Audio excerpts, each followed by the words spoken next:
the system thrives off of people believing that they are ineffectual and that they are unimportant.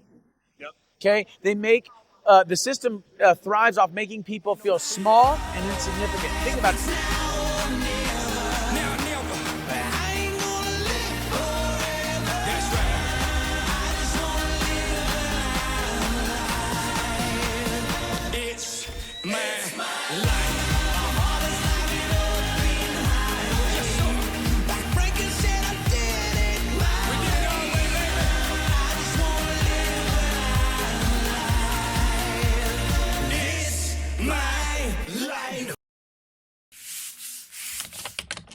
Welcome everybody back to another episode of Facts Over Feelings, where we're still at Turning Point USA America Fest, day 3, and it's just been absolutely electrifying in here. Some of the best patriots in the world are right here in Phoenix, Arizona, and I got a very special guest today. We have somebody that we're going to dive into some untold stories. We have a very polarizing figure here. We have Mr. Jacob Chansley. He's known as the Shaman. Jacob captured the world's attention on January 6th, becoming a symbol of Capitol protest. Despite facing persecution and serving time, his story is far more complex than the headlines suggest. As a self-proclaimed truth seeker, spiritual advocate, and activist, and a fellow entrepreneur that's out there just taking the world by storm, Jacob has lived through an unprecedented journey of faith, patriotism, and personal transformation.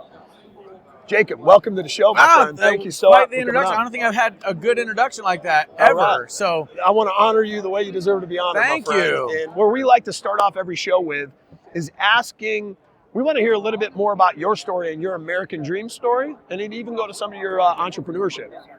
Well, my American dream story was actually, as funny as it sounds, to get to know God and to save the country from, and the planet from evil people. Even as a child, I looked around and said, why is this world so screwed up? Like, if God is real, why are there homeless people? Why are there wars? Why is all this, famine and disease? Like, what's going on? Why is the world so screwed up? So when I was a kid, I was like, you know what? I'm going to do something about this. Love it. And I've actually, considering the little resources that I've had, God has turned those little resources into a lot of leverage. No, absolutely. And I think, that's God's grace, right? And I think that's what he has the power to do. I guess, what was that tipping point for you at the starting of your journey that got you started? And then where was that paradigm shift where it just went to a whole nother level you didn't expect? Well, regarding politics, is that what you mean, or just in general? I guess just in general, where you want to be. Because it seems like you're in your lane in life that you want to be, in God's purpose where you want to be. And there's so many people out there in America that haven't found their footing yet. They haven't found their purpose. And I would love to hear where it started and then where it transitioned. So I have, for a very long time, felt a calling to a very specific path that was one that was of selfless service, but also of suffering. I knew it would be of suffering in one way or another, or just pain, and work. And so I decided a long time ago that I think I was 25 when I really made the decision to change my life consciously for the better and change the world for the better. I was actually this tattoo right here that really woke me up. I got this tattoo on mushrooms. So what's that tattoo mean? Well, it's a symbol of manhood. It was 6.5 hours, this tattoo, and I got it on mushrooms, and it changed my life forever. I looked at reality differently. I looked at the food I was eating differently. I looked at myself and my relationship to the world differently. And then I really, really, really went down my shamanic path. And after that, I nor the world has been the same. And I guess what started that political activist journey of yours? Because everybody knows you obviously for the infamous J6, right? And we don't want to spend all of our time there today, but where did the journey start for you, where you really just started standing up for our country? Well, I am more of a spiritual activist than a political one. Okay. So I think that our socioeconomic and geopolitical systems are so corrupted and distorted because our spiritual systems and our spiritual perspective is so corrupted and distorted. So if you fix the spiritual, then the socioeconomic and geopolitical will mirror that correction, will mirror that, right? So I'm focusing all of my energy on changing the spiritual, on raising consciousness and awareness, which means that I realize that politics is downstream from culture, right? So we got to change the culture, right? And so that's what I've sought to do by like creating culture, like my painting or writing a book, my book One Mind at a Time, A Deep State of Illusion. But all of it really started as far as like having the first political cognitive dissonance when I was a kid. I was a Bush supporter. Yep. And I supported the war in Iraq and all that because my dad did. He listened to Rush Limbaugh. Yeah, a lot of us, I mean? we were duped by the weapons of mass destruction and all that stuff, right? Yeah, absolutely. What I'm hearing there is you're using your critical thinking skills, which I think a lot of times what the media leveraged was emotion in order to confuse and disorient people. And what that does is when they get everybody so polarized emotionally, it shuts down your frontal cortex, which is your critical thinking ability, and then you start to blur the lines of the truth. So how is it that we can, I guess, snap people out of the matrix, so to speak, the people that are still in that box, in that world? Well, here's the thing. The same portions of the brain that process physical pain also process mental and emotional pain. So if you were giving somebody a cognitive dissonance, that's a mental and emotional pain, you're literally, to the cognitive system, you are hurting them. Yep. Right? That's why that emotional response is there. The prefrontal cortex shuts down, right? The neocortex, this critical thinking ability shuts down. So what we have to understand is that this is a psi warfare technique. Oh, 100%. Okay? So what we have to do is we have to learn what the techniques are so we can spot them when they're being done. And we have to learn how to use those techniques to reverse the process, to use the momentum that was created by the opposition against them, like judo. Yep. Does that make sense? Oh, no, 100%. No, I love that. And I think you're obviously hearing the narrative that most people hear on the media all the time about J6, but I would love to hear firsthand for you, how did that day kind of unfold from the beginning to how it ended? Let's just say that large groups of people are easily provoked. Mob mentality is a very real thing. It doesn't matter if you're MAGA or Antifa. Yep. Right? Mob mentality is a real thing. And I think a lot of people, when they think about America, they think the land of the free, freedom. You think about our justice system. What did that tell you about that justice system that day and beyond from your experience of what maybe needed to change and how it was, I guess, alternative to your initial perspective? Well, I knew that the justice system needed reform. I just didn't know how badly it needed reform. The way that the prison system and the judicial system and the executive branch and the DOJ is all set up, the way that system is set up, it's set up so that certain people profit and other people get screwed. And then when you consider the fact that there has been a certain level of weaponization within these agencies, that they go after the competitors of really corrupt, evil people, then it's like, oh, hold on a second here.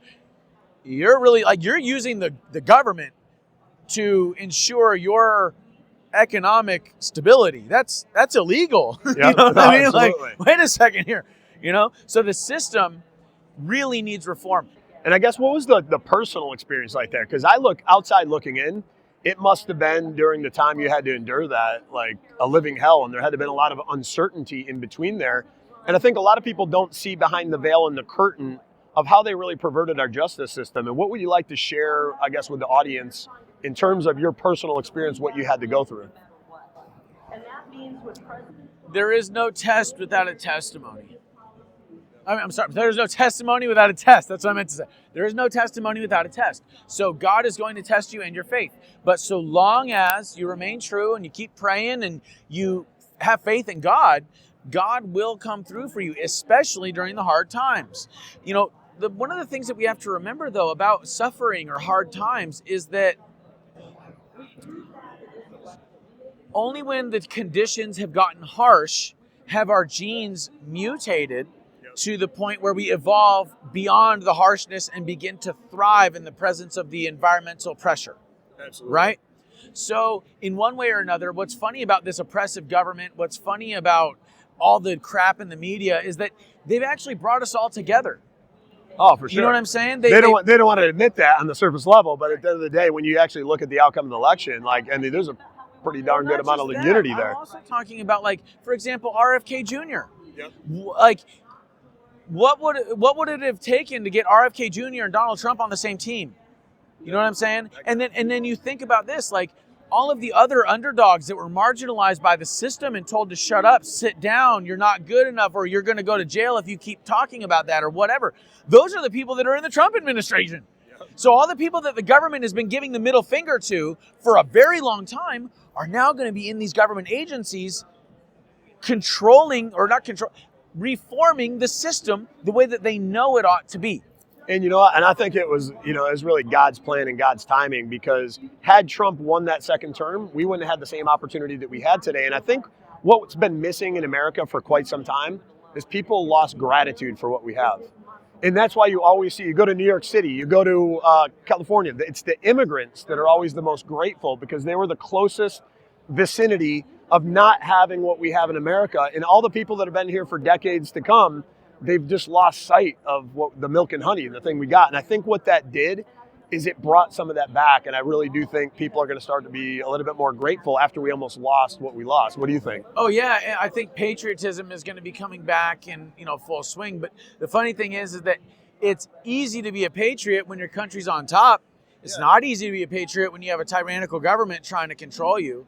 And that's why I think that, people like myself or Elon Musk or Donald Trump, or people like yourself, or a lot of the people here, like Chloe Cole, these, or the lectern guy, Adam, all of these people people that were maligned by the system. Yep. That was controlled by these people.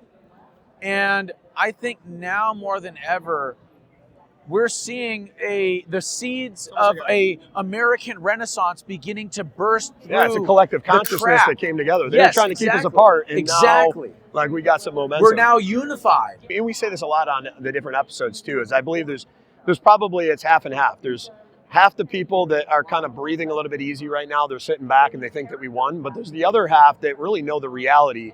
We won the battle. We didn't win the war. We still got a lot of heavy lifting to make sure we don't go back. What do you have to say to fellow Americans out there, how each individual, even though they don't believe they have a voice, how they can do their part of making sure we don't go back to where we came from? If a guy in horns and face paint can have the media and the government go after him and try to destroy their life and then still come out on top, you can do anything. Absolutely. You know what I'm saying? No, the system thrives off of people believing that they are ineffectual and that they are unimportant. Yep. Okay? The system thrives off making people feel small and insignificant. Think about it. During COVID, they were said, you're not essential. You have to stay home. You see what I'm saying? And I guess, what are you most excited about when it comes to that? Like, hey, the switch flips January 20th. We're in a little bit, the tide's turning, right? What do you see for the future for you in the next 4 years? Saving the world. Saving the world. I love it. Love it. Love it.